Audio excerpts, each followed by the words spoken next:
মধ্যপ্রাচ্যের ভূরাজনীতি আর প্রতিরক্ষা শিল্পে ওলটপালট কাণ্ড ঘটতে যাচ্ছে। বড় ধরনের ঘোষণা খবরেই নড়ে চড়ে বসেছেন অনেকে। তুরস্কের উচ্চাভিলাষী এবং নিজস্ব প্রযুক্তিতে তৈরি পঞ্চম প্রজন্মের যুদ্ধবিমান কান প্রকল্পে সৌদি আরব বড় ধরনের বিনিয়োগ করতে যাচ্ছে বলে জোরালো ইঙ্গিত দিয়েছেন তুর্কি প্রেসিডেন্ট রিসেপ তাইয়েপ এরদোগান। সম্প্রতি মিশর ও সৌদি আরব সফর শেষে দেশে ফেরার পথে বিমানে সাংবাদিকদের সাথে আলাপকালে এরদোগান এই তথ্য দেন।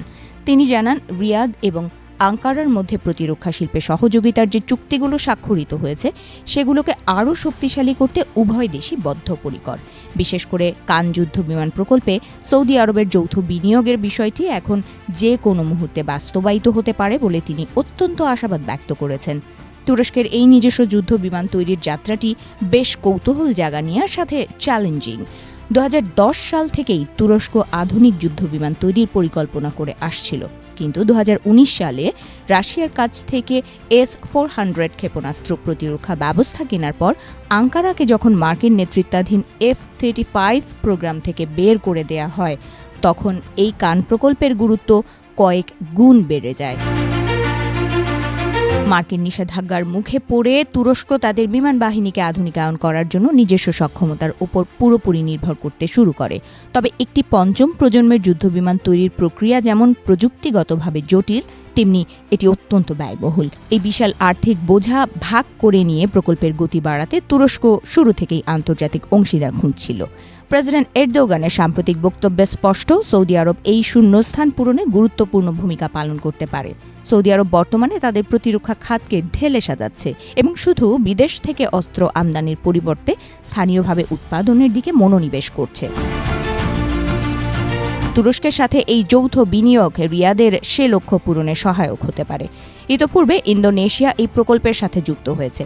দেশটি $10 বিলিয়ন বেশি মূল্যের একটি চুক্তির মাধ্যমে 48টি কান যুদ্ধ বিমান কেনার বিষয়ে সমঝোতা করেছে, যেখানে বিমানের বিভিন্ন অংশ ইন্দোনেশিয়ার উৎপাদনের শর্তও রয়েছে। সৌদি আরবের পাশাপাশি কাতার এবং আজারবাইজানও এই অত্যাধুনিক বিমানটির প্রতি বিশেষ আগ্রহ দেখিয়েছে। প্রযুক্তিগত দিক থেকে কান যুদ্ধ বিমানের সক্ষমতা অনেক। 2024 সালের ফেব্রুয়ারিতে এটি প্রথম সফল উড্ডয়ন সম্পূর্ণ করে। বর্তমানে এটি জেনারেল ইলেকট্রিক F110 ইঞ্জিনের সাহায্যে পরিচালিত হচ্ছে, যা সাধারণত F-16 বিমানে ব্যবহৃত হয়। তবে তুরস্ক এই বিমানে পুরোপুরি নিজেদের তৈরি ইঞ্জিন ব্যবহারের পরিকল্পনা করছে। তুর্কি এরোস্পেস ইন্ডাস্ট্রিজ TAI বর্তমানে এই দেশীয় ইঞ্জিন তৈরির কাজ চালিয়ে যাচ্ছে। যদিও মার্কিন কংগ্রেস এই বিমানের জন্য প্রয়োজনীয় ইঞ্জিন সরবরাহে কিছুটা প্রতিবন্ধকতা সৃষ্টি করেছে বলে অভিযোগ রয়েছে, তবুও তুরস্ক 2028 সালের মধ্যে প্রথম বিমানটি তাদের বিমান বাহিনীকে হস্তান্তরের লক্ষ্যমাত্রা নির্ধারণ করেছে। প্রতিরক্ষা বিশ্লেষকদের মতে এই লক্ষ্যমাত্রা কিছুটা পিছিয়ে 2030 সাল পর্যন্ত গড়াতে পারে।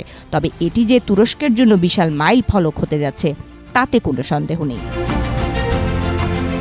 সৌদি আরব ও তুরস্কের এই প্রতিরক্ষা সক্ষমতা শুধু বিমানের কেনা বেচার মধ্যে সীমাবদ্ধ নয়, এটি মধ্যপ্রাচ্যের ক্ষমতার ভারসাম্যেও বড় প্রভাব ফেলতে পারে।